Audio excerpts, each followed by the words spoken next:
ಹೈಕಮಾಂಡ್ಗೆ ಡೆಡ್ಲೈನ್ ಕೊಟ್ಟ DCM DK Shivakumar ಅಧಿಕಾರ ಹಂಚಿಕೆ ಭರವಸೆ ಈಡೇರಿಸಿ ಇಲ್ಲ ಅಂದ್ರೆ ಕಥೆ ಬೇರೆಯಾಗುತ್ತೆ. ಕೊಟ್ಟ ಮಾತು ನೆರವೇರಿಸಿ ಎಂದು ಹೈಕಮಾಂಡ್ ಬಳಿ ಹೈಡ್ ಡ್ರಾಮಾ ಮಾಡಿದ್ದಾರೆ ಡಿಕೆ ಶಿವಕುಮಾರ್.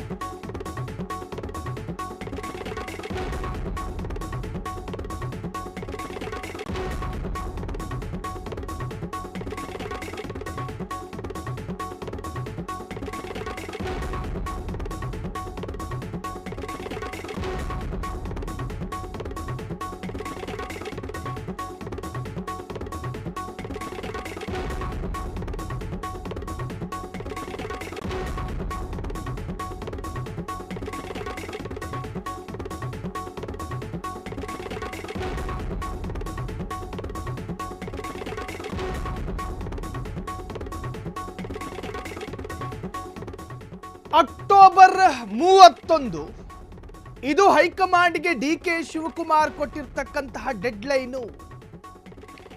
ಇದರ ಒಳಗಾಗಿ ಪವರ್ ಶೇರಿಂಗ್ ಆಗದೆ ಇದ್ದರೆ ನನ್ನ ರಾಜಕೀಯ ನಡೆ ಬೇರೆ ಬೇರೆ ರೀತಿಯಲ್ಲಿ ನೀವು ನೋಡಬಹುದು.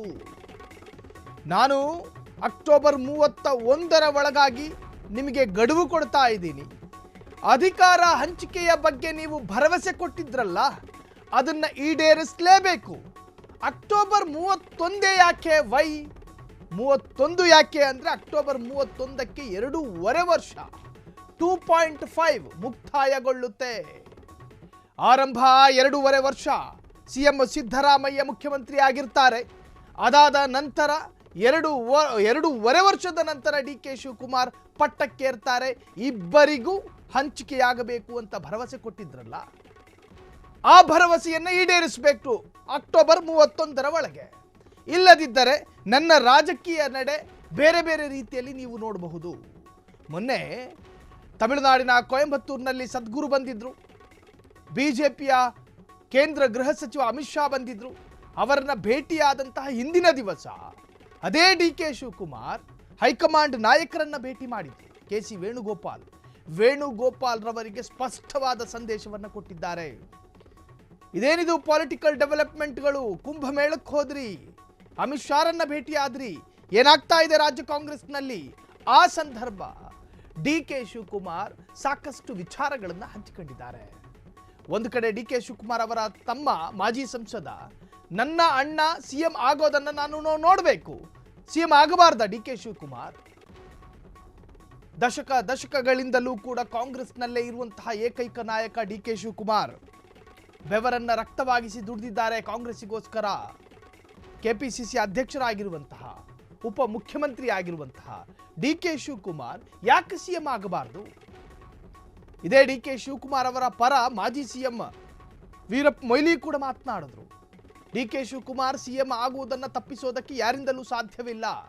ಡಿಕೆ ಶಿವಕುಮಾರ್ ಅವರಿಗೆ ಸಿಎಂ ಸ್ಥಾನ ವರದ ರೂಪದಲ್ಲಿ ಬರ್ತಾ ಇರೋದಲ್ಲ, ಅವರು ಶ್ರಮಿಸಿದ ಶ್ರಮಕ್ಕೆ ಸಿಕ್ಕ ಫಲ ಅಂತ ಹೇಳಿದ್ರು. ಈಗ ಅಧಿಕಾರ ಹಂಚಿಕೆ ಭರವಸೆ ಈಡೇರಿಸಿ, ಇಲ್ಲ ಅಂದ್ರೆ ನಾನು ಬೇರೆ ವಿಚಾರವಾಗಿ ಮಾತನಾಡಬೇಕಾಗಿ ಬರುತ್ತೆ. ಕೊಟ್ಟ ಮಾತು ನೆರವೇರಿಸಿ ಎಂದು ಹೈಕಮಾಂಡ್ ಬಳಿ ಆಗ್ರಹ. ಅಧಿಕಾರ ಹಂಚಿಕೆ ಕುರಿತು ಹೈಕಮಾಂಡ್ ಬಳಿ ಡಿಕೆ ಲಾಬಿ ಮಾಡ್ತಿದ್ದಾರೆ.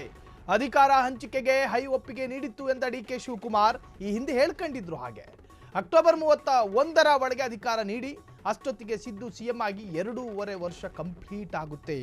ಕೊಟ್ಟ ಮಾತನ್ನ ನೆರವೇರಿಸಿ ಎಂದ ಕನಕಪುರ ಬಂಡೆ ಕಾಂಗ್ರೆಸ್ ಶಾಸಕರು ನನ್ನ ವಿರುದ್ಧ ಮಾತನಾಡುತ್ತಿದ್ದಾರೆ. ಇದಕ್ಕೆಲ್ಲ ಬ್ರೇಕ್ ಹಾಕಿ ಎಂದ DCM DK Shivakumar KC. Venugopal ಜೊತೆ ಮಾತುಕತೆ ನಡೆಸಿದ್ದಾರೆ ಎನ್ನಲಾಗಿದೆ. ಬಲ್ಲ ಮೂಲಗಳಿಂದ ಫ್ರೀಡಂ ಟಿವಿಗೆ ಮಾಹಿತಿ ಲಭ್ಯವಾಗಿದೆ. ಸಿದ್ದರಾಮಯ್ಯರ ಬಣದ ಪ್ರಮುಖರು ಡಿಕೆ ವಿರುದ್ಧ ಮಾತನಾಡ್ತಾರೆ. ಅದರಲ್ಲಿ ರಾಜಣ್ಣರು ಕೂಡ ಹೊರತಲ್ಲ.